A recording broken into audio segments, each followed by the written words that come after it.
Depuis Socrate, le philosophe nous apparaît ainsi comme un esprit animé par un idéal moral et spirituel, dévoué à la recherche de la vérité qu'il considère comme le souverain bien. Plus que les autres hommes, les philosophes sont censés incarner une conception de l'existence par leur attitude qui serait la mise en pratique de leur thèse. Selon cette conception, la philosophie ne se limite pas à l'élaboration de doctrines, mais se construit aussi comme manière de vivre.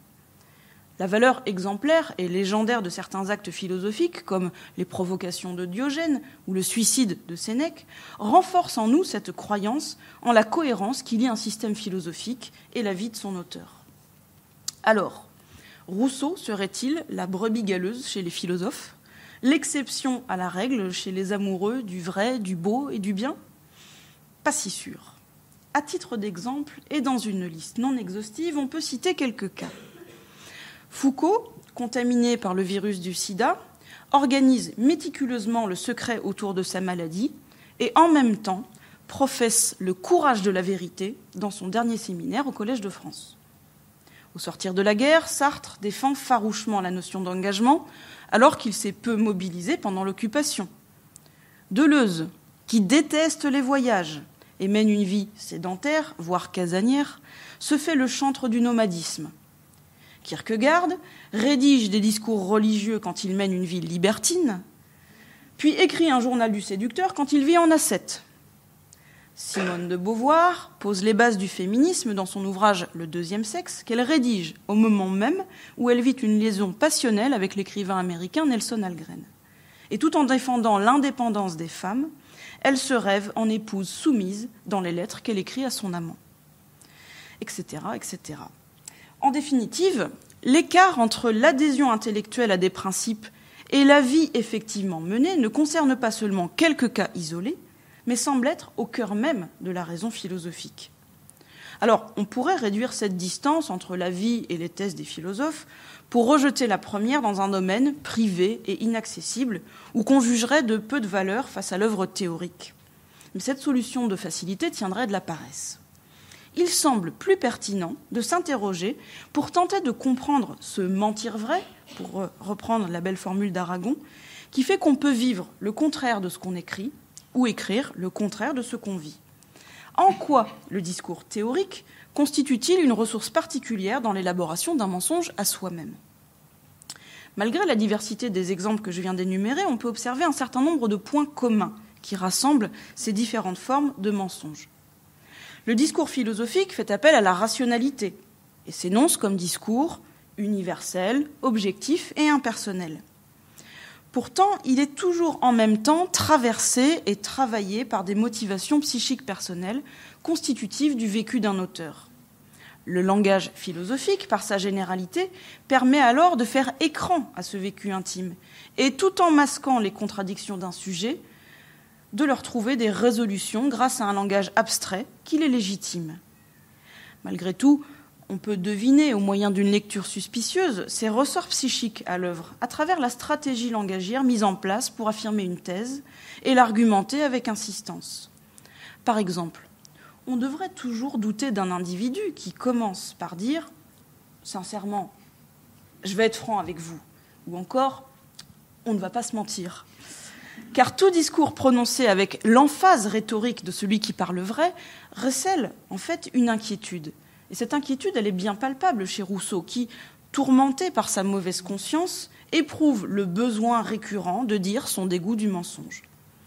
La répétition obsessionnelle d'un même motif témoigne aussi du lourd investissement psychique dont est porteur un concept philosophique, surtout lorsqu'il constitue la clé de voûte d'un système de pensée. En ce sens, Freud observait que l'on répète ce que l'on n'arrive pas à dire une bonne fois pour toutes, ce qui est le signe d'un traumatisme passé qu'on n'arrive pas à articuler. Voilà qui explique le fatras lancinant d'arguments mobilisés par Rousseau pour prouver sa bonne foi, tandis qu'il avoue être lui-même, je cite, « noyé dans un chaos de désordre et de redites ». Voilà pourquoi nombre de philosophes sont débordés par leur propre volonté démonstrative, comme Sartre, qui n'arrivait jamais à terminer ses livres et qui, dès qu'il les reprenait pour les recadrer, leur rajoutait de nouveaux chapitres, presque de manière compulsive. Dès lors, on peut comprendre qu'un discours théorique se construit non pas malgré, ou en dépit d'un comportement contraire dans la vie, mais bien plutôt à partir de lui, ou même à cause de lui. Toute grande philosophie a été jusqu'à ce jour la confession de son auteur, écrit Nietzsche dans Par-delà le bien et le mal. Et c'est parfois parce que la pensée fait office de déni, délivrant alors une vérité dans la résistance qu'elle lui oppose. Si Rousseau développe une thèse qui a pour fonction de dire le contraire de ce qu'il pratique, c'est bien pour faire de sa philosophie le paravent vertueux qui masquera une incohérence insupportable. Parfois, cependant, la dissonance entre un énoncé théorique et la réalité du vécu n'a pas pour fonction de masquer une inconséquence honteuse, mais plutôt d'expérimenter d'autres vies possibles à travers l'activité fabulatrice. La littérature n'a pas le monopole exclusif de l'invention fictionnelle de soi, et la philosophie lui dispute ce privilège, mais selon un autre registre langagier. Ces deux registres coexistent dans l'œuvre de Simone de Beauvoir, qui est à la fois philosophe et romancière. En 1948, Beauvoir s'attelle à l'écriture du Deuxième sexe, son œuvre philosophique majeure, qui deviendra un texte fondamental de la pensée féministe. Elle y développe une philosophie antinaturaliste et vise, au moyen de la déconstruction des rôles prétendument féminins, une politique d'émancipation de la femme. Et dans le même temps, Beauvoir vit une liaison passionnelle avec Nelson Algren qu'elle a rencontré aux États-Unis un an plus tôt. Tout au long de leur histoire d'amour, qui durera 17 ans, elle lui écrira plus de 300 lettres, qui seront publiées, selon sa volonté, 9 ans après la mort de la philosophe. On y découvre une Beauvoir qui vit sa passion aux antipodes des principes féministes qu'elle théorise. Celle qui analyse et condamne avec force l'asservissement de la vie domestique à laquelle sont condamnées les femmes, se rêve en ménagère dévouée dans les lettres qu'elle écrit à son amant. Je cite « Oh Nelson, je serai gentille, je serai sage, vous verrez, je laverai le plancher, cuisinerai tous les repas. » Fin de citation.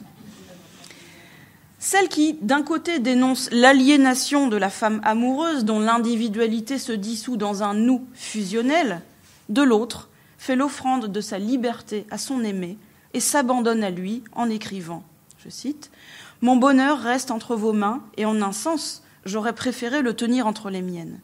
Bon, maintenant c'est fait, je n'y peux plus rien, je dois accepter cette dépendance, je veux l'accepter puisque je vous aime. » Comment comprendre cette distorsion ? La réponse ne se trouve ni chez les misogynes, qui ont rangé cet écart au sempiternel dossier du mensonge féminin, ni chez les féministes, qui ont crié au scandale et à la trahison de leur maîtresse à penser. Beauvoir emprunte différentes voies, celle de l'amante, de la philosophe, mais aussi de l'écrivaine, auteure des Mandarins, fiction qui met en scène sa passion sexuelle pour Algren, ou encore de La force des choses, le 3e tome de ses mémoires, où elle analyse avec distance cette relation tumultueuse avec son amant américain. Qui est la vraie Simone de Beauvoir parmi toutes ces voix discordantes ? Aucune et toutes à la fois. Par la démultiplication des écritures, c'est Beauvoir elle-même qui se démultiplie, ruinant du même coup l'illusion de l'unité du penseur et de la personne. Comme pour toute vie psychique, la vérité du vécu d'un auteur est inaccessible, y compris souvent à lui-même. Tantôt femme libre et indépendante, tantôt amoureuse passionnée soumise à son aimé, Beauvoir assume l'ambivalence de ses multiples positions et renonce du même coup à l'illusion de l'unité du soi. Dès lors, l'écriture théorique et fictionnelle permet le déploiement d'une vie multiple dans laquelle un auteur circule sans être assuré d'une position souveraine. Se trouver face à un autre implique de ne pas toujours livrer le fond de sa pensée, de ne pas forcément révéler tous ses actes, de ne pas être entièrement transparent. Et le mensonge est l'un des moyens de protéger son intimité. De la même manière que le mensonge enfantin permet d'échanger le statut de gendarme et de voleur, le mensonge des philosophes, qui agissent à l'inverse de ce qu'ils professent, est un jeu polymorphe qui permet de faire l'expérience d'une existence joyeuse et théâtrale, de caméléon prêt à endosser tous les rôles. En définitive, le menteur ne veut pas contredire la vérité, il veut la fuir. Et dans cette liberté de la fugue, il peut inventer qui il est.